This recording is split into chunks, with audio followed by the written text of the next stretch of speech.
ஸ்டாலினை எதிர்க்கணும்னா உனக்கு உச்சபட்ச அரசியல் தெரியணும். மூச்சு பிடிக்கிறார் எடப்பாடி. அங்கேருந்து வந்தாரு மோடி. ஸ்டாலின் அரசுடைய சாதனையை கை வச்சார் அவரு. அமித்ஷா கை வச்சார் அவரு. விஜய்க்கெல்லாம் கிடையாது. விஜயெல்லாம் அந்த ரேட்டிங்ல வரப்படுறது. விஜய்க்கு யார் போடுவாங்கன்னா அவர் ரசிகர் ஓட்டு போட்டு கல்லுல நார் உரிக்கிற மாதிரிங்க அது எடப்பாடி கிட்ட சீட்டு வாங்குறதுன்றது. நீங்க ரொம்பலாம் பேசுன அப்படின்ற போறாரு. ஒண்ணுமே பண்ண முடியாது எடப்பாடிய. தண்ணி குடிச்சாரு, தலைக்கீழ நிக்கல, அவ்வளவுதான். அமித்ஷா சாதி மோதல் ஏன் காட்ட முடியல அவங்களால? நான் சொல்றேன், பிரதான காரணம் திருமாவளவன் விடுதலை சிறுத்தைகள் கட்சி. இன்னொரு பக்கம் நீங்க சிறுத்தைகளுக்கு அப்புறம் காங்கிரஸ் இருக்குமா இருக்காதான்னு ஒரு பாம்பு இது பண்ணிட்டு கீழே எங்க அது இப்படி தட்டி விட்டீங்கன்னா அப்படின்னு ஆடும். அது வந்து நல்ல பாம்பு படம் எடுக்குதுன்னு நினச்சிக்கிட்டீங்க அப்படின்னா நம்ம போய் அது செத்த பாம்பு. அது 2014 தோலை கூட உரிச்சு வித்தாச்சு. நான் இது வரைக்கும் ஓட்டு போட்டதில்லை, நான் திமுக ஓட்டு போட போறேன் அப்படின்னு சொல்றது கலைஞர் காலத்தில் நடக்கல, ஸ்டாலின் காலத்தில் நடக்குது. சர்மிளா டாக்கீஸ் நேயர்களுக்கு வணக்கம். இன்றைய காலையில் நாம் சிந்திப்பவர் மூத்த பத்திரிகையாளர், அரசியல் திறனாய்வாளர் திரு ஐயநாதன் அவர்கள். வணக்கம். வணக்கம். 2026 தேர்தல் ஒவ்வொருவருக்கும், ஒவ்வொரு கட்சிக்கும், ஒவ்வொரு தலைவர்களுக்கும் முக்கியமான தேர்தலாகத்தான் பார்க்கப்படுது.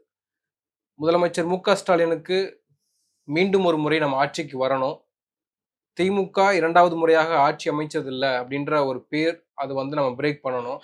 உதயநிதிக்கு இந்த தேர்தலை வெற்றி பெற்றாதான் அடுத்த அவருடைய அரசியல் ஃபியூச்சர் அப்படின்றது ஒன்று இருக்கு. அதிமுகவும் அவங்களுடைய இடத்தை அவங்க தக்க வைத்தாக வேண்டிய கட்டாயத்தில் இருக்காங்க. தாவைக்கா முதல் முறையாக ஒரு பெரிய தேர்தலை சந்திக்க இருக்கு. அவங்களுக்கும் இது முக்கியமான தேர்தலாகத்தான் இருக்கு. விஜயினுடைய வருகையால சீமான் என்னவாக போகிறார்ன்ற ஒரு பார்வை இருக்கு. மொத்தத்துல இந்த 2026 தேர்தல் உங்களுடைய பார்வை எப்படி இருக்க போகுதுன்னு நினைக்கிறீங்க? இந்த 2026 தேர்தல் வந்துட்டு நிச்சயமாக மக்களினுடைய எதிர்பார்ப்பை இப்ப அதிகமாக இருக்குது. முன்ன எப்போது இல்லாத அளவுக்கு எதிர்பார்ப்பு அதிகமாக இருக்கு. ஏன்னா ஸ்டாலின் அரசு செஞ்சிருக்கக்கூடிய அந்த சமூக நல திட்டங்கள், கல்விக்காக செய்திருப்பவை, முன்னேற்றத்துக்காக செய்திருப்பவை, முதலீடுகளுக்காக செய்திருப்பவை, வேலைவாய்ப்பு பெருகியது, ஏற்றுமதி, இப்படி பல்வேறுபட்ட இடங்கள்ல நீங்க பார்த்தீங்கன்னா அது வந்துட்டு பெருமையாக பேசப்படுகின்ற அளவுக்கு ஸ்டாட்டிஸ்டிக்ஸ் சொல்லுது. அப்போ இதை பேஸ் பண்ணி தான் மக்களுடைய எதிர்பார்ப்பு இன்னும் அதிகரிக்கும். இதற்கு மேலே இவர் 1000 ரூபா கொடுத்தாரு, இதுக்கு மேலே 2000 ரூபா கொடுக்கலாம், இவர் கொடுப்பாரு. நம்பகத்தன்மை 2000 ரூபா இவர் கொடுப்பாரு. இவர் வந்தாருன்னா இன்னும் பல நல்லதெல்லாம் செய்வார் அப்படின்ற ஒரு எதிர்பார்ப்பு இருக்கு. இது ஸ்டாலினுக்கு இருக்கக்கூடிய பிளஸ். திமுக இருக்கக்கூடிய பிளஸ் வந்துட்டு அதனுடைய கட்டமைப்பு, மேலேருந்து கீழே வரைக்கும் கட்டமைப்பு மக்கள்கிட்ட பரவாயில்ல கொண்டு போவாங்க. அதில் ஒரு பெரிய ஒரு சாதனையை இந்த 5 ஆண்டு காலத்தில் இவங்க பண்ணது என்னன்னா, மகளிரை வந்துட்டு மிகப்பெரிய அளவுக்கு அரசியல் வயப்படுத்தி அது மெயின் ஸ்ட்ரீம் பாலிடிக்ஸில் கொண்டாந்து விட்டுட்டாங்க. இது ஒரு பெரிய விஷயம். மற்றவங்களாம் சும்மா கும்பல் எடுத்து வந்து உட்கார வைக்கிறதுக்கு தான் பயன்படுத்துகிறாங்க. இவங்க வந்து என்ன பண்ணுறாங்க, ஆட்சியினுடைய சாதனைகள், திட்டங்களை வந்துட்டு மகளிர் அணியை வச்சு இவங்க எடுத்துகிட்டு போயிட்டு மக்களிடையே சேர்க்குறாங்க. இது ஒரு பெரிய ஒரு மாற்றம். 3வது, இளைஞர்கள்கிட்ட எந்த ஒரு அரசையும் விட ஸ்டாலின் அரசு மிகப்பெரிய ஒரு அப்பீலிங்காக இருக்குது. அது காரணம் என்னென்னா, திங்க் பண்ணக்கூடிய எந்த ஒரு யூத்தும் சரி, இந்த அரசு நல்லா இருக்குது, கம்ஃபர்டபுளாக இருக்குது, இவங்க நல்லா பண்ணுறாங்க. எக்கனாமிக் டெவலப்மெண்ட் ஃப்ரண்ட்டாக இருந்தாலும் சரி, எஜுகேஷனல் ஃப்ரண்ட்டாக இருந்தாலும் சரி, இவங்க நல்லா பண்ணுறாங்க அப்படின்ற ஒரு இடம் வந்துருச்சு. ஸோ இது 3 ஆஸ்பெக்ட். விவசாயிகள் மற்ற இடங்கள்லாம் வந்துட்டு பார்த்தீங்கன்னா எதிர்பார்ப்புகள் பெரிய அளவுக்கு நிறைவேற்றப்படலைன்னாலும் கூட ஒரு திருப்தி அப்படின்ற அளவுக்கு வந்துட்டு இருக்குது. அதே மாதிரி பார்த்தீங்கன்னா கிராமப்புற பெண்களுக்கு எடுத்துக்கிட்டிங்கன்னா அவங்களுக்கு இந்த நலத்திட்டங்களில் வந்துட்டு அவங்க மூழ்கி கிடக்குறாங்க. அதனால் அதில் ஒன்றும் பிரச்சனை இல்லை. நடுத்தர வர்க்கம் அப்படின்றது ஒன்று இருக்கு இல்லையா? இந்த நடுத்தர வர்க்கம் தான் தமிழ்நாட்டுடைய உரிமை, தமிழ்நாடு, தமிழ் மொழி, இதிலெல்லாம் வந்துட்டு ரொம்ப அதிகமாக கவனம் செலுத்தும். அது வந்துட்டு இயல்பாகவே இப்போ வந்துட்டு திமுக பக்கம் போயிடுச்சு. இப்போ இந்த மேல்தட்டு அப்படின்ற ஒரு இடம் தான், வியாபாரிகள், இந்த மேல்தட்டு இவங்கெல்லாம் எப்படின்னா அரசியல் ரீதியாவோ இல்லை அவங்களுடைய பாரம்பரியமாக நாங்கள் இப்படிதான், நாங்கள் அப்படிதான் சொல்லிட்டு இருப்பாங்க இல்லையா? அந்த மாதிரி அவங்க ஓட்டு போட்டு போவாங்க. அது ஒன்று. இதை தாண்டி இந்த கீழே இருக்கக்கூடிய அந்த 0 to 60ல அதிமுகன்றது ஒரு கணிசமான செல்வாக்குள்ள ஒரு கட்சி. அதை எடப்பாடி தலைமை தாங்குறாரு. ஆனால் அந்த கட்சி முன்னாடி இருந்த பலத்தோடு இன்னைக்கு இல்லை. அதனால ஸ்டாலின் அரசு மேல இருக்கக்கூடிய அதிருப்திகள் எல்லாம் வந்துட்டு பெரிய அளவிற்கு அது பயன்படுத்தி கொண்டு வளரக்கூடிய அளவுக்கு அது இல்லை, முடிஞ்சு போச்சு. அந்த கட்சியை பொறுத்த வரைக்கும் அது ஒரு கூட்டணி வச்சிருக்குது பாஜக. அந்த பாஜக அவங்களுக்கு ஒரு பெரிய ஒரு மைனஸ் அது. ஏன்னா தமிழ்நாட்டு மக்களுடைய உளவியலுக்கு எதிரான ஒரு கட்சியா வந்துட்டு பாஜக இருக்கு. எதுவும் தமிழ்நாட்டுக்கு செய்யறது இல்லை. ஆனால் அவங்க வந்துட்டு ஒரு இந்து மத அடிப்படையிலான ஒரு வாக்கு வங்கி உருவாக்க பார்க்குறாங்க. அதில் அவங்க தொடர்ந்து ஃபெயிலியர் ஆகிட்டு வராங்க. அது இன்னொரு விஷயம். மூணாவது சீமானை பொறுத்த வரைக்கும் பார்த்தீங்கன்னா, யார் திமுக வேணாம், அதிமுக வேணாம், பிஜேபி வேணாம், காங்கிரஸ் வேணாம்னு சொல்றவன் அவங்களுக்கு ஓட்டு போடுவான். புரியுதுங்களா? அதுக்கு வேற ரீசனிங்கே கிடையாது. எனக்கு திமுக வேணாம், எனக்கு அதிமுக வேணாம், எனக்கு பிஜேபி வேணாம், எனக்கு காங்கிரஸ் வேணாம். ஸோ போடு ஓட்டை சீமானுக்கு அப்படின்றது. அது ஒரு கணிசமா ஒரு 8% ஓட்டு போன முறை இருந்தது. இப்போ எவ்வளோன்னு தெரியாது. இப்போ புதுசா வந்திருக்கக்கூடிய விஜய் வந்துட்டு பார்த்தீங்க அப்படின்னம்னா, பொலிட்டிக்கலா இவர் தமிழ்நாட்டு மக்கள் மத்தியில எந்த விதமான ஒரு தாக்கத்தையும் ஏற்படுத்தல. ஏன் அசஸ்மெண்ட் நான் பார்த்த வரைக்கும். அப்போ இதுல என்ன அப்படின்னம்னா, அவருடைய ரசிகர்களா இருக்கக்கூடியவங்க, பெண்களோ, ஆண்களோ யாரா இருந்தாலும் சரி, அவங்க வந்துட்டு விஜய்க்கு தான் ஓட்டு போடுவாங்க. ஆனா அது விஜய் வந்துட்டு அது போதுமானதா? ஒரு வெற்றிய ஒரு தொகுதியில கூட வெற்றிய வந்துட்டு பதிவு செய்ய அது போதுமானதானா? கிடையாது. ஸோ இப்படிப்பட்ட ஒரு சூழல் தான் வந்துட்டு 2026. இதுல மையப்படுத்தி பார்க்க வேண்டியது மக்களுடைய பிரச்சனைகள், தமிழ்நாட்டுடைய பிரச்சனை இதெல்லாம் தான். நீங்க சொன்னது மாதிரியே ஸ்டாலின் அவர்களுடைய அரசாங்கத்தினுடைய செயல்பாடுகள் ப்ளஸ் பாயிண்ட்ஸ் நிறைய சொன்னீங்க. இதுல மைனஸா வந்து குடும்ப ஆட்சி, சட்ட ஒழுங்கு பிரச்சனை, குறிப்பாக வந்து நீங்க சொன்ன மாதிரி வியாபாரிகளினுடைய பார்வையில நாங்க வியாபாரம் பண்ண முடியல, நிறைய கமிஷன்ஸ் கேட்கப்படுது, லஞ்ச லாவண்யம் இருக்கு அப்படின்ற ஒரு குறைபாடுகள் அது சொல்லிட்டே இருக்காங்க இல்லையா? அது வந்துட்டு எப்படி அப்படின்னம்னா, இப்போ சட்டம் ஒழுங்குன்னு ஒண்ணு எடுத்துக்கங்க. சட்டம் ஒழுங்கு பிரச்சனை அப்படின்றது என்னன்னா, மணிப்பூர்ல ஏற்பட்டதான் சட்டம் ஒழுங்கு. இங்க ஏற்படுறதெல்லாம் வந்துட்டு என்னன்னா, சோசியலா இருக்கக்கூடிய கிரைம்ஸ் கிரைம்ஸ். ஒரு சின்ன சின்ன கிரைம்ஸ். ஒரு பெண் இது பண்றது, ஒரு செயின பறிக்கிறது, ஒரு ரேப் கேஸு இந்த மாரி. அது பரவலா கூட இருக்கலாம். ஸ்போரடிக்கா இருக்கலாம். அதனால அது சட்டம் ஒழுங்கு பிரச்சனை கிடையாது. அத டேக்கிள் பண்றதுக்கூடிய போலீஸ் வந்துட்டு அது சரியா ரெஸ்பாண்ட் பண்ணுதான்றத மக்கள் பார்ப்பாங்க. அப்படி வந்துட்டு கொள்ளையடிச்சுட்டு போறவன், இந்த மாதிரிலாம் பண்ணிட்டு போறவன், இப்போ அந்த தூத்துக்குடி அந்த மாதிரி இடங்கள்ல அந்த சம்பவங்கள் போலீஸ் சரியா செயல்படுதா? செயல்பட்டுச்சுன்னா அவனுக்கு திருப்தியா இருக்கும். Okay right. எப்பொழுதும் நடக்கிறது தான். இப்போ அதிகமா நடக்குதா? ஓகே அதிகமா நடக்குதுன்னே வச்சுக்கோ. அத டேக்கிள் பண்ற அளவுக்கு போலீஸ் இருக்குதா? ஓகே. டேக்கிள் பண்ணாத போலீஸ் வேடிக்கை பார்த்துச்சுன்னா, இப்ப மடத்துக்குளம் அஜித், அப்புறம் இப்போ ஒரு பையன் சிவகங்கையில இறந்தது. இதெல்லாம் தான் வந்துட்டு அரசுக்கு கெட்ட பேரை ஏற்படுத்தும். ஏன்னா, அரசு மக்களை பாதுகாப்பதற்கான கருவி காவல். காவல் மரணங்கள் அப்படின்றது ஏற்றுக்கொள்ள முடியாது. மக்களை அச்சுறுத்தக்கூடியது அது. நாளைக்கு நம்ம பிள்ளைங்க இதே கதி தானே ஏற்படும். அப்படின்னு யோசிச்சாங்கன்னா, கட்டாயம் ஸ்டாலினுக்கு ஓட் போட மாட்டாங்க. அது ரொம்ப கவனமா இருக்கணும். ஒண்ணு. இன்னொரு பக்கம் அந்த விலைவாசி ஏற்றம் இதெல்லாம் நீங்க எடுத்துக்கிட்டீங்க அப்படின்னம்னா, விலைவாசி எந்த அளவுக்கு ஏறி போச்சோ, அடுத்து வர ஆட்சி ஒண்ணும் அது இறக்க போறதில்ல. அது அப்படியே தான் தொடரும். அது பால் விலையா இருந்தாலும் சரி, அது மின் கட்டணமா இருந்தாலும் சரி, அது இந்த பத்திரப்பதிவு இருந்தாலும் சரி. ஏத்திட்டாங்க. அடுத்து வர ஆட்சி குறைச்சிருமா என்ன? கிடையாது. அப்ப இத ஜனங்க யோசிப்பாங்க. ஊழல பொறுத்த வரைக்கும் என்னன்னா, அது எல்லா கட்சின்னு ஒண்ணு இருந்தா ஊழல்னு ஒண்ணு இருக்கும். நான் சொல்றேன் இது. ஒரு அரசியல் கட்சியை முறை தவறித்தான் நீங்க பராமரிக்க முடியும். ஏன்னா, அந்த அரசியல் கட்சின்னு ஒண்ணு ஒரு அடையாளத்தோட வந்துட்டு ஒர்க்கர்னு ஒருத்தன் வரான் இல்லையா? அவனுக்கான சோர்ஸ் ஆஃப் இன்கம் எது? ஏன் அவன் குடும்பத்தை காப்பாத்த வேணாவா? இப்ப அவனெல்லாம் வந்துட்டு உன்னுடைய தொண்டன்றவனெல்லாம் வந்துட்டு பார்த்தீங்கன்னா, ஒரு காரோட இருக்கிறான். எப்படி இருக்கிறான்? பொலிட்டீசியன்ஸை தாண்டி அதிகாரிகளே வந்து ஒரு அமௌண்ட்டை ஃபிக்ஸ் பண்றது, ஆர்டிஓ ஆஃபீஸ்ல வந்து இதுக்கு அமௌண்ட் ஃபிக்ஸ் பண்றது அப்படின்றது பொலிட்டீஷியன்ஸை மிஞ்சிய ஒரு அதிகாரிகளுடைய செயல்பாடுகள் இருக்குல்ல. இல்ல மிஞ்சிலாம் எதுவுமே இருக்காது. எல்லாம் ஒரு கூட்டு களவாணி திட்டம் தான். எதுவா இருந்தாலும் சரி.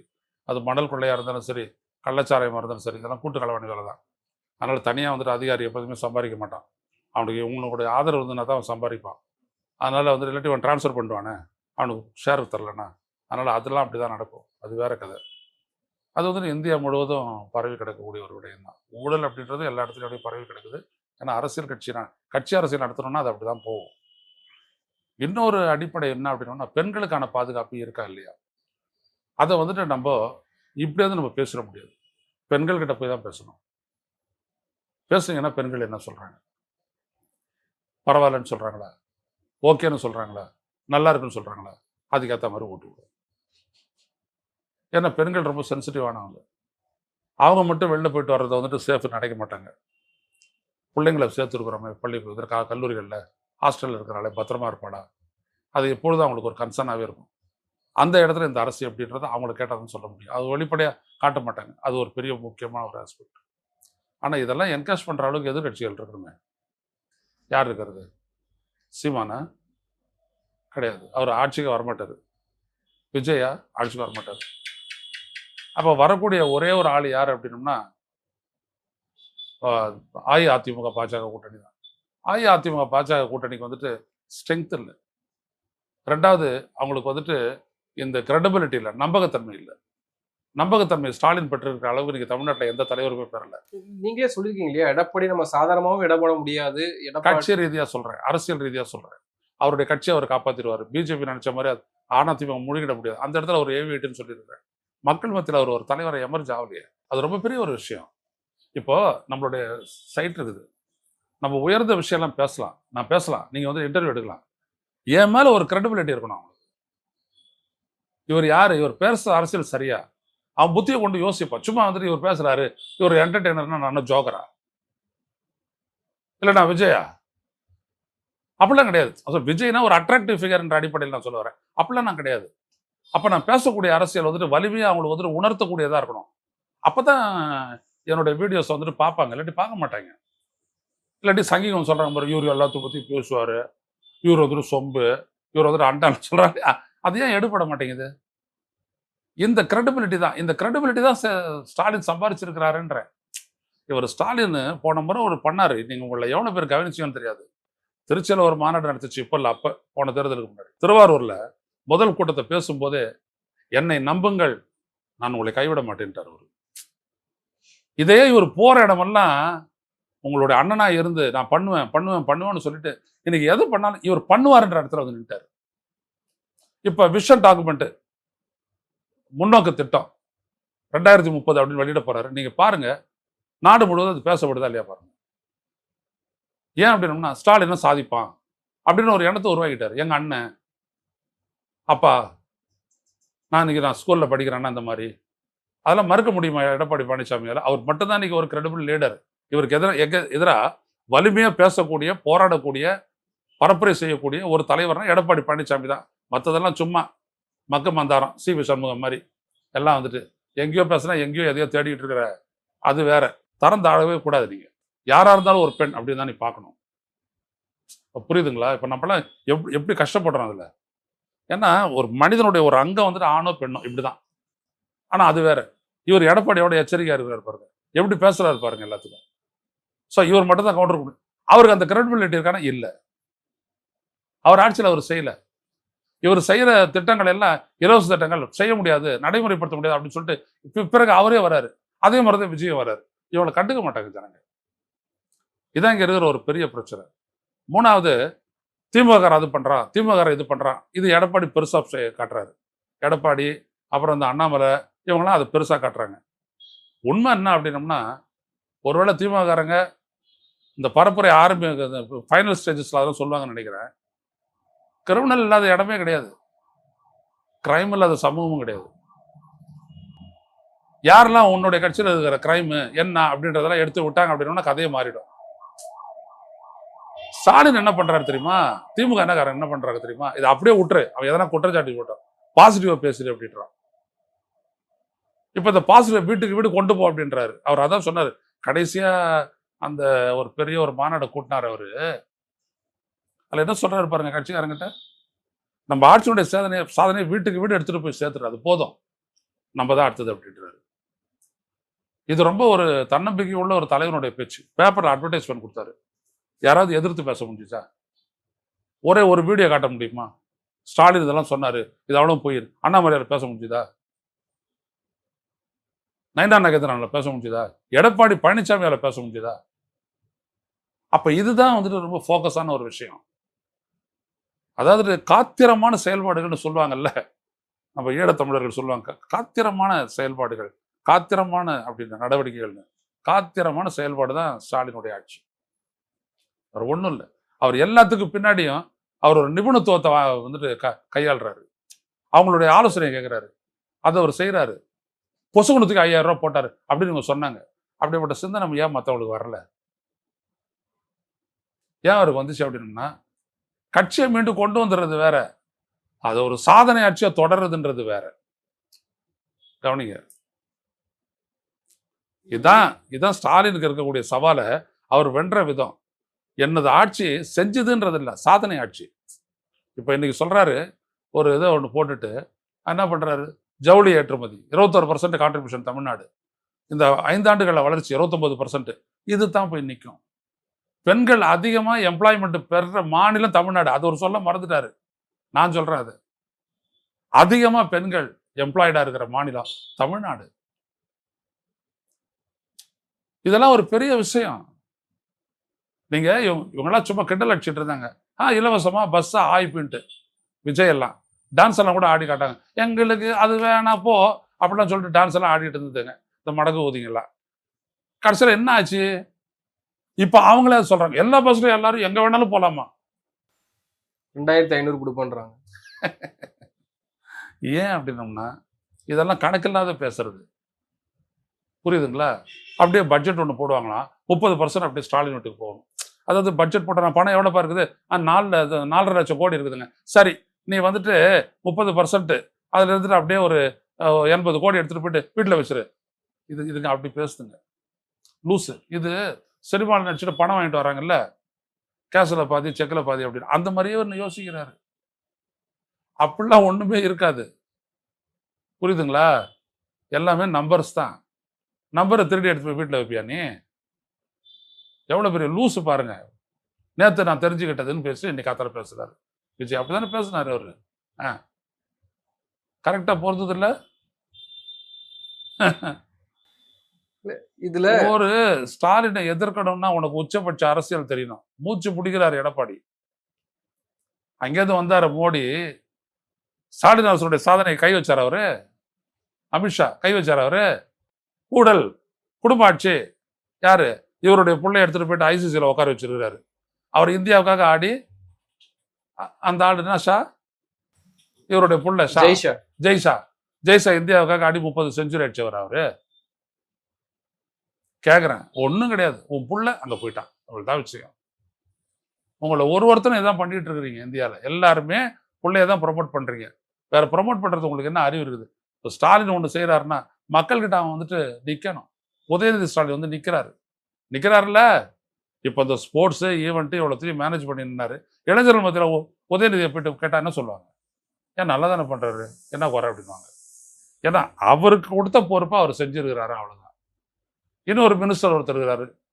அவர் இப்போ உதாரணத்துக்கு சேகர் பாபு எடுத்துக்கங்களேன். நான் கிட்டத்தட்ட என்னதா 4000 கோயிலுக்கு நான் வந்துட்டு கும்பாபிஷேகம் பண்ணிட்டேன். உண்மை. நான் 8300 ஏக்கரா நிலம் 8000 கோடி மதிப்பு நான் மீட்டுட்டேன். உண்மை. நீ என்ன பண்ணுவ? இதை எடுத்து அரசியல் பண்ண முடியுமா? இதுதான் எதிர்கட்சிகளுக்கான பிரச்சனை. அதுவும் குறிப்பா எடப்பாடி பழனிசாமி. விஜய்க்கெல்லாம் கிடையாது. விஜயெல்லாம் அந்த ரேட்டிங்லேயே வரப்போறது இல்லை. விஜய்க்கு யார் போடுவாங்கன்னா அவர் ரசிகர்கள் ஓட்டு போட்டு போயிடுவாங்க. ஆனா பெண்களுக்கும் இளைஞர்களுக்கும் இந்த குழந்தை பெற்ற பெண்களுக்கும் அன்றாட காட்சிகளுக்கும் இன்னைக்கு ஸ்டாலின் அப்படின்னா அவர் வேற முடிஞ்சு போச்சு. இதுதான் 2026. அப்ப இதுல மாற்றம் நிகழுமா? நிகழலாம். ஏன்னா கோழி திருட தேர்தல் ஆணையம் இருக்கிறான், இவிஎம் இருக்குது. அவங்க எதை வேணாலும் பண்ணலாம், சுழிக்கலாம், பண்ணலாம். முடியாதுன்னு நினைக்கிறேன். திமுக அதுக்கும் எக்யூப்டா தான் இருக்கிறதா நான் கேள்விப்பட்டேன். அவங்க வார்ரூம்லாம் வச்சுட்டு எல்லாம் பண்றாங்க. பார்ப்போம். பதிவான வாக்குகள் இவ்வளவுதான் என்ற இடத்துல அதே பதிவான வாக்குகள் இருக்கணும். இல்லாட்டி சொகையை பிடிச்சிருவான். ஏன்னா வாங்கிட்டு போயிட்டால ஃபார்ம் 17C. இது மற்ற மாநிலம் நடக்கிறது இல்லை. தமிழ்நாட்டிலையும் கேரளாலையும் அது கரெக்டாக நடக்குது. ஸோ அங்கேயும் ஏமாற்ற முடியாது. அதனால தான் மீண்டும் 200 அப்படின்றாரு அவரு. வேற ஒன்றும் இல்லை. இதுல எடப்பாடி அவர்களுடைய டெல்லி விசிட் அப்படின்றது வெறும் ஷீட் ஷேரிங்க்கு மட்டும்தான் டெல்லி பயணம் பட்டிருக்காரா? ஏன்னா அவர் 4 நாட்கள் எல்லாம் முடிஞ்சிடும் அப்படின்றாரு. அந்த 4 நாட்கள்ல என்ன முடிய போகுது? ஷீட் ஷேரிங் தான் முடிய போகுதா அல்லது வேற ஏதாவது? ரெண்டு விடையா இருக்குது. ஒன்னு ஷீட் ஷேரிங். நான் சொல்லிக்கிட்டே இருந்தேன் தொடர்ந்து. பிஜேபி 90 கேட்கறான், 80 கேட்கறான், 70 கேட்கறான். எடப்பாடி கிட்ட இருந்துட்டு கல்லுல நார் உரிக்கிற மாதிரிங்க அது. எடப்பாடி கிட்ட சீட்டு வாங்குறதுன்றது நீங்க ரொம்பலாம் பேசுன அப்படின்ட்டு போறாரு. ஒண்ணுமே பண்ண முடியாது எடப்பாடிய. தண்ணி குடிச்சாரு, தலைக்கீழ நிக்கல, அவ்வளவுதான். அமித்ஷா இன்னைக்கு என்ன அங்க போனாரு, வந்துட்டாரு. வந்துட்டு என்ன சொல்ல போறாரு? 29, 28, 29. இங்க இவரு உரிச்சாருல ஸ்டாலின், அதுதான் அவரு உரிப்பாரு. 28, 29 கடைசியா முக்கி 30 அப்படின்னு போறவாங்க. கையெழுத்து போடு, முடிஞ்சு போச்சு. விரும்பின சீட்டை ஒன்னத்தை கூட ஐடென்டிஃபை பண்ணி தரல இது வரைக்கும் எடப்பாடி பழனிசாமி. ஸ்டாலினே பரவாயில்ல அப்படின்ட்டு பிஜேபி கார சொல்ல போறான் பாருங்க. ஒரு சீட்டு இந்த சீட்டு கிடையாது, அது நாங்க ஜெயிச்ச தொகுதி, இப்படியே சொல்லிட்டு இருக்காரு. அவர்கிட்ட இருக்கிற அச்சம் என்னன்னா, இவன் நம்மள முழுங்கிடுவான், ஒட்டு மொத்தமா எங்களுக்கு சீட்டை கொடுத்துரு, நாங்க பிரிச்சுக்கிறோம் அப்படின்னாரு. கதையே வேணாம், என் தலைமையில தானே இருக்குது கூட்டணி, அதிமுக தலைமையில தானே இருக்குது, நீங்க எங்களை நாடி தானே வந்திருக்கிறீங்க, உனக்கான சீட்டுனோ அதை நீ வாங்கிட்டு போ, மற்றவனே என்கிட்ட பேசோடு நான் பேசிக்கிறேன், முடிஞ்சு போச்சு. செட்டில் பண்ணிட்டு வந்துட்டாரு. அன்னைக்கு ஒரு தடவை சீட் எழுதி விட்டாரு தெரியுமா வெளில, இவ்வளவு பிஜேபி இவ்வளவுதான். அதே கணக்கு தான் இப்போ வரப்போகுது. பிஜேபி மட்டும் 5 சீட்டு கூட, அவ்வளவுதான். இவருக்கு வந்துட்டு 12 15 அன்புமணி ராமதாஸுக்கு, அதே 8 தான் அம்மா மக்கள் முன்னேற்ற கழகத்துக்கு. நானா எடப்பாடியா சொல்ற ஆட்டினார்ல ஒரு டிடிவி தினகரன், எதுவும் கிடையாது போ. நாங்க என்டிஏ கூட தான் இருக்கிறோம். என்டிஏ ஏதுங்க தமிழ்நாட்டில்? இவங்க தனியா மக்களவை தேர்தலில் நின்னாங்க, 23 இடத்துல டெபாசிட், அது வேற. இன்னைக்கு பிஜேபி யாரை நம்பி வந்திருக்கு? அதிமுக. யார் அதனுடைய தலைவர்? எடப்பாடி பழனிசாமி, அவ்வளவுதான். அதை அவங்க டிஸ்டர்ப் பண்ணாலே அவங்களுக்கு அது ஆபத்து. புரியுதுங்களா? இந்த கூட்டணியை ஸ்மூத்தா கொண்டு போனாதான் மக்கள் மத்தியில தொண்டனுக்கு தொண்டை நல்லா வேலை செய்வான், டிரான்ஸ்ஃபர் ஆகும் சரியா ஓட்டு. பிஜேபிக்காரன் அதிமுக போடுவான், அதிமுககாரன் பிஜேபி போட நடக்காது, கீழே இருப்பு வேலை செஞ்சுட்டு போடுவான். புரியுதுங்களா? ஏகப்பட்ட வித்தை இருக்குது தமிழ்நாட்டில் தேர்தல் நேரத்தில். அப்போ அவங்க வந்துட்டு இதை ஸ்மூத்தாக தான் கொண்டு போவாங்க. அதனால எடப்பாடியை முறைச்சிக்க மாட்டாங்க. எடப்பாடி ஏன் போனார்? இதெல்லாம் கூட பலரெல்லாம் விமர்சிக்கிறாங்க, ஸ்டாலின் உட்பட. ரொம்ப சிம்பிள். பிரச்சனையை நான் தீர்க்க வரேன், ஆனால் டேர்ம்ஸ் என் டேர்ம்ஸ். நான் விரும்புகிற மாதிரி தான் நான் பிரச்சனையை தீர்ப்பேன். எடப்பாடி காரியத்தில் கெட்டி, அவ்வளவுதான். இந்த தேர்தலோட முடிஞ்சு போயிருது இல்ல, அது நீடிக்கவும் போகுது அப்படின்றதானே? இல்ல, இந்த தேர்தலோட தான் நம்ம பேசுறோம். இந்த தேர்தலுக்கு அப்பால என்ன அப்படின்றத நம்ம பேசவே இல்லை. திமுகவுக்கு நம்ம பேசல. ஏன்னா திமுக சில அடிப்படை தவறுகளை இழைப்பதா நான் கருதுறேன். உதாரணத்துக்கு காங்கிரஸுக்கு தூக்கி கொடுத்துட்டு மற்றவனெல்லாம் குறைன்னு சொல்றதெல்லாம் வந்துட்டு சரியானதெல்லாம் கிடையாது. அப்படி காங்கிரஸ் ஒன்றும் செய்யவும் இல்லை, அவ்வளவு பலம் வாய்ந்த கட்சியும் அது. அப்புறம் எதுக்கு நீங்க கொடுக்குறீங்க? சிறுத்தைகள் போன்றவர்கள், கம்யூனிஸ்ட் போன்றவர்கள் எல்லாம் வந்துட்டு நீங்க உதாசீனப்படுத்துறதெல்லாம் கொள்கை ரீதியாவோ தமிழ்நாட்டுடைய எதிர்காலம் கருதியோ உங்களுடைய கட்சியினுடைய கூட்டணி நலன் கருதியோ சரியான செயல் இல்லை. நீங்க திமுகவுக்கான சீட்டு குறையறத வந்துட்டு எச்சரிக்கையா காத்துக்கிறீங்களே. 188 நின்று 134 தான் ஜெயிச்சிங்க. 54 தொகுதியில நீங்க தோத்துட்டீங்க, சரிதானா? ஆனா அவனுக்கு கொடுத்ததே 6 தொகுதி. அதுல 4 ஜெயிச்சிருக்கிறாங்க, 5 ஜெயிச்சிருக்கிறாங்க, 2 ஜெயிச்சிருக்கிறாங்க, அது வேற விஷயம். அதையே குறைக்கிறேன்னு அர்த்தம். அந்த கட்சியெல்லாம் சர்வ் பண்ணதா இல்லையா? சும்மா எம்எல்ஏக்களை வாங்கி வச்சுட்டு சும்மா பொம்மையாட்டம் உட்காந்துருந்தாங்களா காங்கிரஸ்கார மாதிரி? வேலை செஞ்சாங்களா இல்லையா? அப்புறம் அவங்களெல்லாம் நீ தூக்கி போடுறது. ரெண்டாவது, சிறுத்தைகள் எல்லாம் உதாசீனப்படுத்துறதுன்றது அந்த சமூகத்தினரிடையே ஒரு எதிர்ப்புணர்வை ஏற்படுத்தும். போட என்ன பண்ணாலும் நம்மளை வைக்கிற இடத்துல தான் வைக்கிறாங்க. என்ன அரசியல் கட்சியை நடத்தணும்? என்ன நம்மளுக்கு நடந்துருச்சு பெருசா? ஓ அப்படின்னா சிறுத்தைகளுக்கே ஓட்டு போட மாட்டான், தெரியுமா? அது ரொம்ப ஆபத்தானது. ஆனா இன்னொரு பக்கம் நீங்க தேர்தல் சிறுத்தைகளுக்கு முடிஞ்சதுக்கு அப்புறம் காங்கிரஸ் இருக்குமா இருக்காதானே? இல்ல, காங்கிரஸ் இங்க இருக்கிறது அப்படின்றது அடுத்தவனாலதான் இருக்குது. அது அது வந்துட்டு அந்த ஒரு பாம்பை இது பண்ணிட்டு கீழே எங்க இருக்கும், அது இப்படி தட்டி விட்டீங்கன்னா அப்படின்னு ஆடும். ஸோ அது வந்து நல்ல பாம்பு படம் எடுக்குதுன்னு நினச்சிக்கிட்டீங்க அப்படின்னா நம்ம பைத்தியக்காரன், அவ்வளோதான். அது சத்த பாம்பு. அது 2011 தோலை கூட உறிஞ்சி வித்தாச்சு. இவங்க தான் வந்துட்டு உயிர் கொடுத்து 41 சீட்லாம் உயிர் கொடுத்தாங்க அவங்களுக்கு. அது இல்லவே இல்லை. உயிரற்ற ஒரு கட்சிக்கு நீங்க தூக்கி கொடுத்தீங்க. செல்வ பெருந்துக்கு என்ன நினைக்கிறாரு அதெல்லாம் வேற கதை. தமிழ்நாட்டை பொறுத்த வரைக்கும் ஒரு இடத்துல டெபாசிட் வாங்கக்கூடிய அருகதையற்ற ஒரு கட்சி இருக்குன்னா காங்கிரஸ் தான். அப்புறம் என்ன இருக்குது? சிறுத்தைகள்லாம் அப்படிப்பட்டவங்கள எவ்வளவு போராட்டம் பண்ணோம், எப்படி உணர்வோட வந்துட்டு அந்த ஜனநாயக காப்போம் மாநாடு நடத்துறாங்க, மது ஒழிப்பு மாநாடு எவ்வளவு பெருசா நடத்துறாங்க, இவிஎம்க்கு எதிரான ஆர்ப்பாட்டத்தை எப்படி பண்ணாங்க, 1 இல்லை 2 தடவை. அப்படியாப்பட்ட ஒரு கட்சியை எதுவுமே கன்சிடர் பண்ணாத நீயும் குறைச்சிக்கோ அப்படின்னா என்ன அர்த்தம்? அப்ப எனவே எதிர்காலத்தை பத்தி நம்ம பேசவே இல்லை. எதிர்காலம் போட்டோம். இன்னைக்கு பாஜக கிட்ட இருந்துட்டு நம்ம தமிழ்நாடை காப்பாத்திக்கிறணும். அதுக்கு பெஸ்ட் பெட் ஸ்டாலின், அவ்வளவுதான். பாஜக அதிமுக கூட போனதுனால ஒரு ஆப்ஷன் இல்லாத பண்ணிட்டாங்களோ? அதாவது சிபிஎம்க்கு, விசிகாவுக்கு போன்ற இல்ல, கட்சிகள் அவங்க ஒன்றும் ஆப்ஷனை தேடலையே. அவங்க ஒன்றும் தேடலை. அதாவது நீங்க வீரபாண்டியன் சிபிஐ கட்சியினுடைய மாநில செயலர் வீரபாண்டியனுடைய இன்டர்வியூ முந்தா நாள் நீங்க பாத்தீங்க அப்படின்னா தெளிவா தெரியும். அவர் கேட்டாரு, நீங்க அட்ஜஸ்ட் பண்ணிக்கீங்கன்னா நாங்க அட்ஜஸ்ட் பண்ணிக்கிட்டோம், அவ்வளவுதான். வருத்தங்கிறதெல்லாம் ஒண்ணு அச்சு. திரும்ப என்ன சொன்னாரு, நாங்க பேரம் பேசுறதுக்கே வரல அப்படின்ட்டாரு. நாங்க இவ்வளவும் பண்ணிட்டு நாங்க மறுபடியும் பேரம் பேசணுமா அப்படின்ட்டாரு. இப்ப அதை வேற மாதிரி அட்ஜஸ்ட் பண்ணி ஸ்டாலின் வந்துட்டு உங்களுக்கு ஒரு ராஜ்யசபா தரேன், அதெல்லாம் நீங்க ஒத்துக்கங்க, இப்போதைக்கு நீங்க இல்லைங்கன்னா நிப்பாரு. அதை பத்தி ஒண்ணும் இல்லை அவருக்கு. அவர் சொன்ன சிறுத்தைகள் கேட்டுக்க போறாங்க. நான் மக்கள் மத்தியில் ஏற்படக்கூடிய ரியாக்ஷனை நான் சொல்றேன். பொது தொகுதியில ஜெயிச்ச ஒரு தலித் கட்சி சார் அது. பட்டியலின மக்களை வந்துட்டு அந்த மாதிரி அவர் யொக்கிய பண்ணி வளர்த்து வச்சிருக்கிறாருங்க அவரு.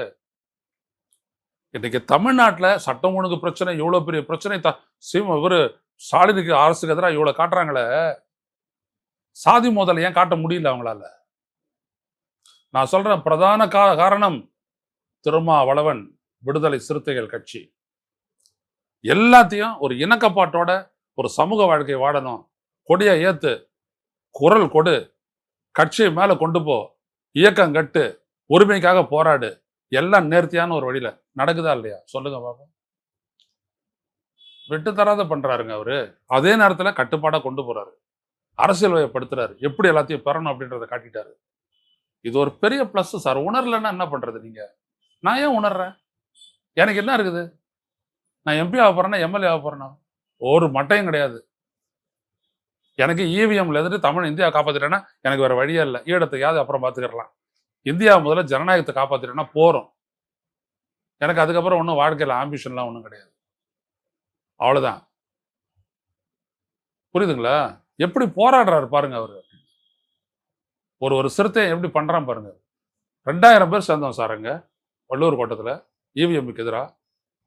மீண்டும் வாக்குச்சீட்டு கேட்டு 1.25 மணி நேரம் பேசினாரு விடுதலை சிறுத்தைகள் தலைவர் திரும்ப 1.25 மணி நேரம் உட்காந்து கேட்டுட்டு இருந்தோம். அவ்வளவு அருமையா, அவ்வளவு அனலைட்டிக்கலா. அவர்கிட்ட தான் வந்து சொல்றான் டெல்லியில, டேய் இவன் இவிஎம் வச்சு ஏமாத்த போறாங்க, எச்சரிக்கை அப்படின்னு. அந்த மாதிரி பண்ணத்தோடு தான் தமிழ்நாடு காப்பாற்றப்பட்டது. இல்லாட்டி இவிஎம் வச்சு விளையாடிட்டு போயிடுவான் மோடி அமித்ஷா கம்பெனி. அப்போ அப்படியாப்பட்ட ஒரு கட்சிக்கு அங்கீகரிக்கணும்ன்ற நான் அது. புரியுதுங்களா நான் சொல்றது என்னட்டு? இடதுசாரிகள் இன்னைக்கு நம்ம அனுபவிக்கிற உரிமை எல்லாம் சார் சொத்து மாதிரி சார் இந்தியா. உங்களுக்கு தெரியுமா? இடதுசாரிகளுக்கு ஈழ பிரச்சனையில நான் ரொம்ப டிஃபர் ஆவேன் அவங்களோட, அவங்க எங்களோட டிஃபர் ஆவாங்க, அது வேற கதை. ஆனா இன்னைக்கு நான் அனுபவிக்கிற பல விடயங்கள் இடதுசாரிகளால், ஒரு விவசாயியா இருந்து, ஒரு தொழிலாளியா இருந்து, இந்த நாட்டு குடிமக்களா இருந்து, இன்னைக்கு 8 மணி நேர வேலை வாய்ப்பு, industrial disputes act, compensation act, அந்த ஆக்ட், இந்த ஆக்ட், புடலங்க, தகவல் அறிய உரிமை சட்டம், இதோ ஊரக வேலை வாய்ப்பு திட்டம், எல்லாமே இடதுசாரி மண்டையில உதிச்சதுதான். வேற எவனுக்கும் தெரியாது அதெல்லாம் பத்தி என்னன்னு. நீங்க வர விஞ்ஞானி எல்லாம் பாராட்டிட்டு போறான்னா யாரால? இடதுசாரிகள்னால. நீ அஞ்சு வச்சுக்கோ. என்னத்துக்கு இந்த காங்கிரஸ்காரனுக்கு 22 நீ கொடுத்த? நீ சொல்லும் போற ஸ்டாலின், நான் அண்ணன் மாதிரி மதிக்கிற ஆடியா ஸ்டாலின்? நான் கேட்கிறேன், என்னத்துக்கு கொடுத்த 28 சீட்டு? இல்லைன்னா வெளியில போறேன்னு சொல்றாங்களே. போயிட்டு போறான், சாதனை பண்ணியிருக்கல, எல்லாருக்குமே வந்துருச்சுங்க. இன்னைக்கு நான் இது வரைக்கும் ஓட்டு போட்டதில்லை, நான் இப்ப நான் திமுக ஓட்டு போட போறேன் அப்படின்னு சொல்றது கலைஞர் காலத்துல நடக்கல, ஸ்டாலின் காலத்துல நடக்குது. ஒரு நாள் எங்கேயாவது ஒண்ணு, ஏதாவது ஒரு நிகழ்ச்சி, எதையாவது ஒண்ணு பேசுறது. காலை உணவு திட்டம்லாம் எவ்வளவு பெரிய திட்டம் சார் அதெல்லாம்.